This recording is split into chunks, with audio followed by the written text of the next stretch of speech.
What's up guys, my name is Andy. In this video, I'm going to be removing the engine out of my 66 Mustang, and I'm going to go over the various steps that it takes to get this engine pulled. Whether, the order of operations may be different from your car to the next, and you may do something first versus something a little bit later. That's not going to matter, but we're going to cover the important stuff that you're going to need to do to pull this motor. So let's get started.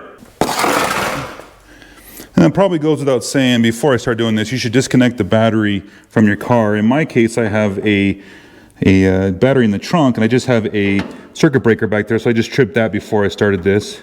But we're going to go ahead and drain the coolant out of here. We'll take the radiator cap off just to let some of the pressure off on this. Will make it come out a little easier. Alright, that ought about do it for the radiator. So I think the next couple parts, I think it's easier. I'm just going to go ahead and jack the car up, and then we can get to the oil and stuff like that underneath the car. There, now we're up on jack stands. Let's go ahead and start draining the engine oil and the transmission fluid.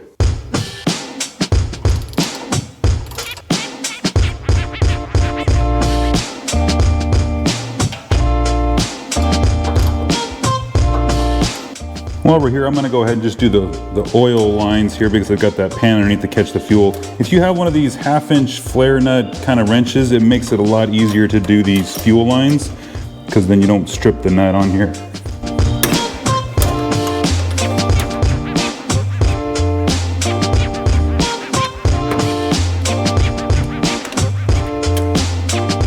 And on something like this, I like to just take the fuel line and I'm going to double it over and then put some of these flat vice grips on here and just pinch the line and just keep the fuel from spilling out of it as we do things here. It should be fine, but this way we know that the fuel's not going to be leaking out. For the transmission, we're just going to use a 3/8 driver, and we can take the plugs out. We're going to take the plug out the top as a breather hole.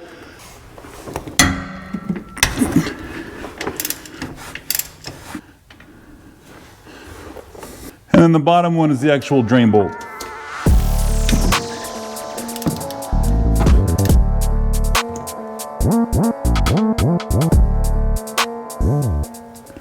We can go ahead and put the drain bolt back in for now.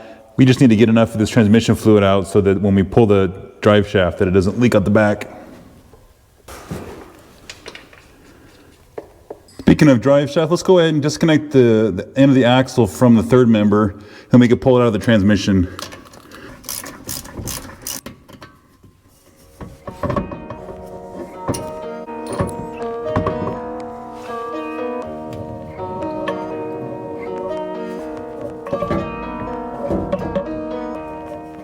Next, we'll take the H-pipe off and then we'll disconnect the parking brake because it's attached to the cross member for the transmission. Then we'll do the speedometer cable and the reverse lights that are on the side of the transmission.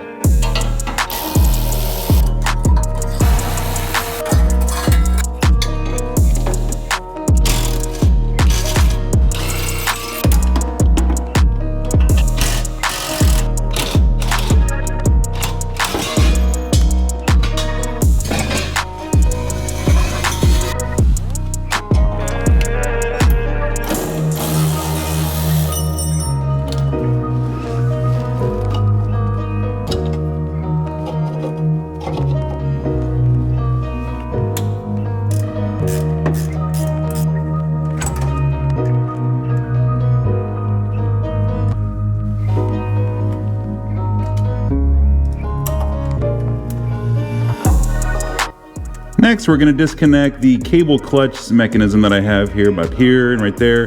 And then we'll go over and we'll take that cross member off underneath the oil pan and also take out the bolts that hold the engine to the engine mounts.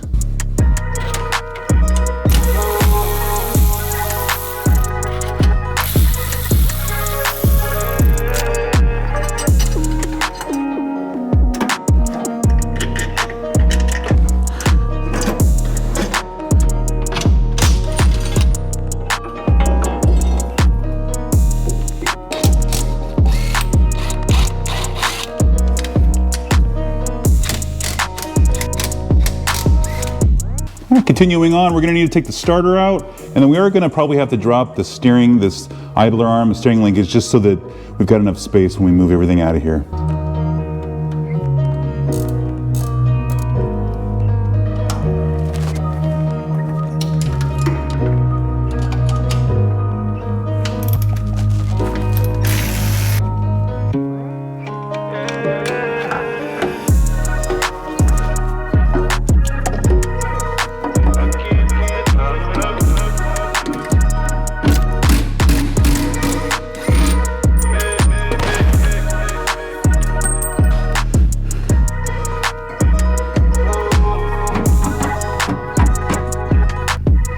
So guys, now that we got everything pretty much done on the bottom of the motor, the bottom of the car and everything, I think we can move up into the engine bay and kind of finish out all the stuff that we have to do in here. And what I need to go after is I'm going to do the export brace and the Monte Carlo bar, and then I think we can take the headers out. You might be able to pull the motor with the headers on, but it's a lot more difficult, so we're just going to go ahead and take them off, which is fine.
So next I'm going to want to get this radiator out of the way. I'm going to start by disconnecting the hoses on the top and the bottom. We're going to cut this cable here for the electric fan, and then just take off the 4 mount bolts that hold the radiator to the core support. And we should be able to just slide this thing out of there.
I'm going to go ahead and remove my alternator. You don't need to do this, you can leave it attached, but I'm going to move it to the side, deal with the wires, and then take all this stuff off.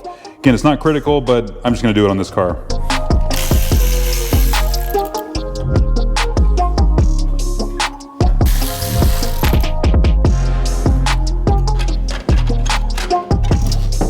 Something I like to do is take a picture of what wires go where on these terminals back here, because there's more than one and there's different color wires.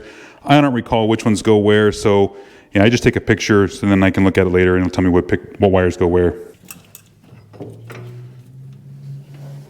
right, we're getting down to the end here. What I'm going to do is I'm going to start taking the wires off the various terminals that are plugged in throughout the motor, and I'm just going to put some masking tape on here, right, like this one right here. This is, I would say, negative terminal, the coil. This one would be the temperature sending unit. This would be the oil sending unit, that kind of stuff. So I just remember where everything goes when I plug it all back in, and then we can go ahead and take disconnect the carb linkage and then take the carburetor off.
we don't want to forget to disconnect the shifter. And in my car, I gotta take up this bezel here, and then we can get to the shifter bolts.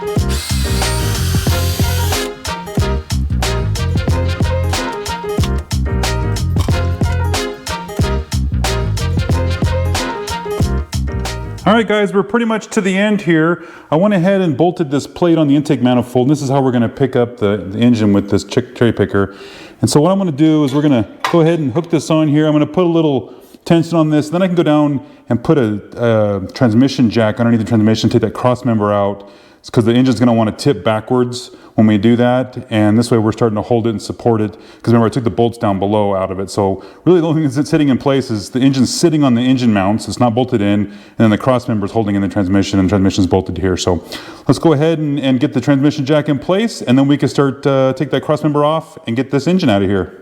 So the last thing that we need to do underneath the car is take this cross member off that's holding the transmission. I'm gonna just take these two nuts off here that are holding the bottom of the engine or the transmission mount. And then I'm gonna put this transmission jack just there just to support it while we take this brace off. And again, the transmission is gonna wanna tilt backwards, and that's okay. And I don't need this thing to hold the transmission up so much as I just need it just to hold it so that it doesn't completely tilt the motor back all the way.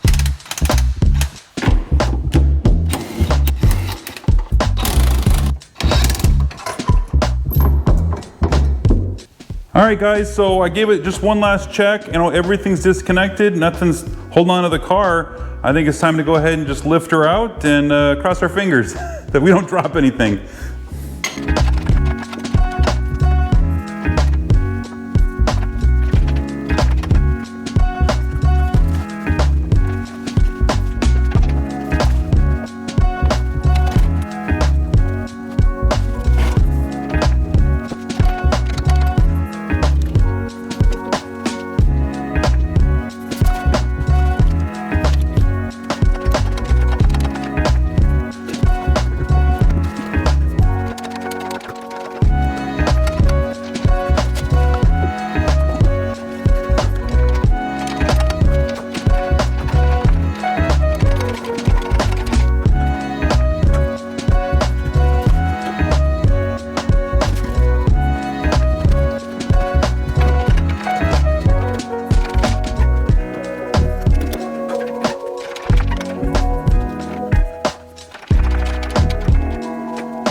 What a mess, guys. I have made an absolute mess at pulling this motor, and you probably saw in that time lapse that a lot of back and forth, up and down, moving things.